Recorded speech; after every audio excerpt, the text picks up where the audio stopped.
নমস্কার, তোমাদের সবাইকে সানা স্মাইল এডুকেশন সেন্টারে স্বাগত জানিয়ে আজকের পর্বটি শুরু করছি। আজকে তোমাদের জন্য নিয়ে চলে এসেছি তোমরা যারা নবম শ্রেণীর দ্বিতীয় পর্যায়ক্রমিক মূল্যায়ন পরীক্ষা দেবে, তোমাদের জন্য রায় ও মার্টিন প্রশ্নবিচিত্রা থেকে আজকে সমাধান করে দেখাবো জীবন বিজ্ঞান বিষয়ে মডেল নম্বর 12 অর্থাৎ মডেল নম্বর 12। এই 12 নম্বর মডেল সেটটি তোমাদের সমাধান করলে জীবন বিজ্ঞানের সম্পূর্ণ সমাধান শেষ হয়ে যাবে। এছাড়াও তোমাদের আগের ভিডিওতে আমরা ইতিহাস, ভূগোল ও ভৌত বিজ্ঞানের রায় ও মার্টিন প্রশ্নবিচিত্রা থেকে সমাধান করে দেখিয়ে দিয়েছি। তোমরা যারা এখনও দেখোনি আমাদের প্লেলিস্টে গেলে পেয়ে যাবে। চলো দেরি না করে মূল বিষয়ে যাওয়া যাক। প্রথম প্রশ্ন আছে কি দেখো, এক দেখেন সালোক সংশ্লেষে উৎপন্ন প্রথম স্থায়ী কার্বন গঠিত যৌগটি হলো, সঠিক উত্তর হবে অপশান এ পিজিএ। পরবর্তী দেখো ও গ্রুপের রক্তে অ্যান্টিজেনের সংখ্যা হলো, সঠিক উত্তর হবে অপশান এ 0টি। পরেরটি দেখো কি আছে, মানবদেহের অপাচ্য কার্বোহাইড্রেট হলো, সঠিক উত্তর হবে অপশান ডি সেলুলোজ। পরবর্তী প্রশ্ন দেখো 4 দাগের কলসপত্রী উদ্ভিদ এক প্রকার, সঠিক উত্তর হবে অপশান সি পতঙ্গভোগ। পরবর্তী প্রশ্ন দেখো 5 দাগের ট্রাকিয়া কোন প্রাণীর শ্বাস অঙ্গ, সঠিক উত্তর হবে অপশান সি হরিণ। চলো পরবর্তী প্রশ্ন দেখো ড্যাশ রঞ্জক পদার্থের উপস্থিতির জন্য মূত্রের বর্ণ হলুদ হয়, এর সঠিক উত্তর হবে ইউরোক্রোম। তোমাদের লিখে দিই, এখানটায় লিখে দিই, হ্যাঁ, ইউরোক্রোম।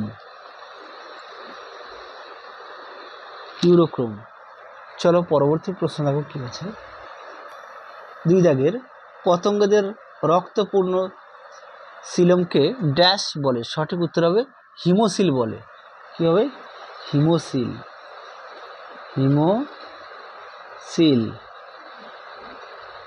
পরবর্তী প্রশ্ন দেখো ক্রেবস চক্রে উৎপন্ন প্রথম জৈব যৌগটি হলো, সঠিক উত্তরটি হবে সাইট্রিক অ্যাসিড। পরের প্রশ্ন দেখো কি আছে, সত্য মিথ্যা। 4 দাগের ত্রিপত্র কপাটিকা থাকে হৃৎপিণ্ডের ডান অলিন্দ ও ডান নিলয়ের সংযোগ স্থলে, এটা হচ্ছে সত্য। পরবর্তী প্রশ্ন দেখো এডিএইচ এর অভাবে ডায়াবেটিক মেলিটাস রোগ হয়, এটা হচ্ছে মিথ্যা। সঠিক উত্তর হবে ডায়াবেটিস ইনসিপিডাস হয়। হ্যাঁ, তো পরবর্তী প্রশ্ন দেখো বাম স্তম্ভের সঙ্গে ডান স্তম্ভ মেলাও। প্রথমটা আছে কি লোহাটা হবে বি স্বল্পমাত্রিক মৌল। তারপরেরটা দেখো কি আছে পোডোসাইট কোষ, এটার উত্তর হবে অপশান এ অর্থাৎ ম্যালপিজিয়ান কর্পাসেল। পরেরটা দেখো সোডিয়ামটা হবে সি বৃক্কীয় নালিকা অর্থাৎ সি। পরবর্তী প্রশ্ন দেখো কি আছে,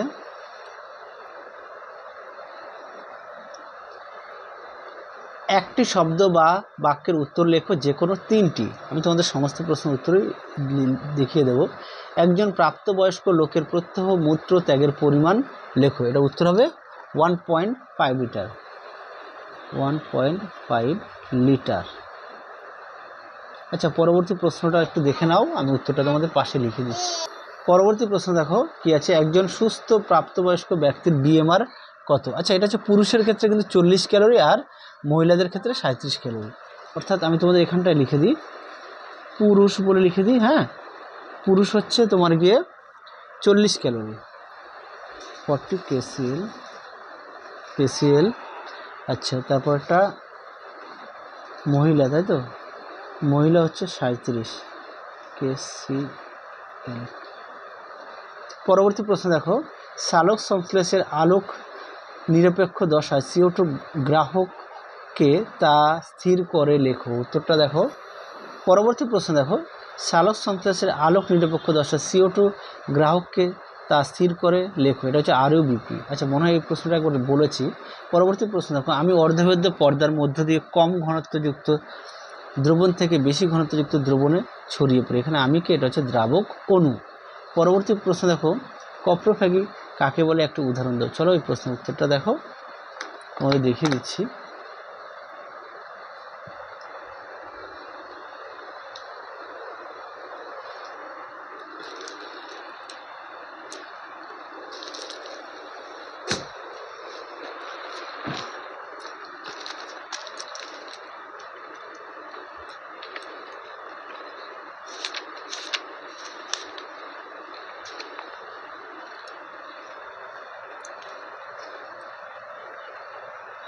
দেখে নাও প্রশ্নের উত্তরটি তোমরা এখান থেকে এই অবধি লিখবে।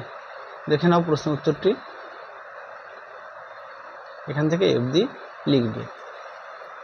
পরবর্তী প্রশ্ন দেখো, 2 দাগের 3 প্রকার প্রধান লালা গ্রন্থির নাম কি? এখানে দেখো 3টে লিখে দিয়েছে। হ্যাঁ, প্যারোটিড গ্রন্থি, তারপর হচ্ছে সাব ম্যাক্সিলারি গ্রন্থি, তারপর হচ্ছে সাব লিঙ্গুয়াল গ্রন্থি। পরবর্তী প্রশ্ন দেখো কি আছে। আচ্ছা, 3 দাগের প্রশ্নটা দেখে নাও, আমি উত্তরটা তোমাদের দেখিয়ে দিচ্ছি।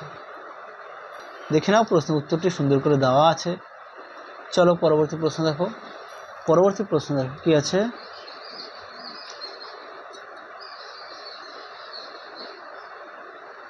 বাষ্পমোচন একটি প্রয়োজনীয় ক্ষতিকারক প্রক্রিয়া, উত্তরটি যথার্থ লেখো।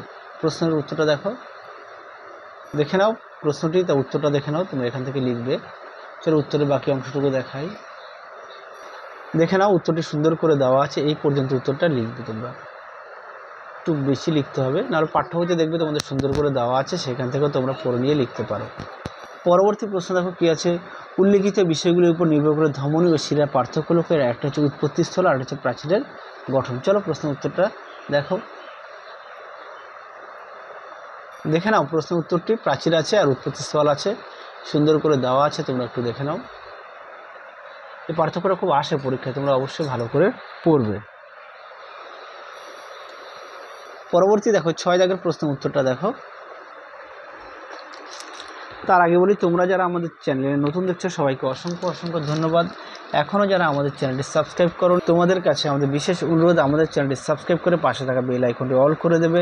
তাহলে যখনই নতুন কোনো ভিডিও পাঠাবো সবার আগে তোমাদের কাছে নোটিফিকেশান পৌঁছে যাবে। ভিডিও যদি ভালো লাগে অবশ্যই লাইক করো ও তোমাদের প্রিয় বন্ধুদের কাছে অবশ্যই শেয়ার করো, তাহলে তারাও খুবই উপকৃত পাবে।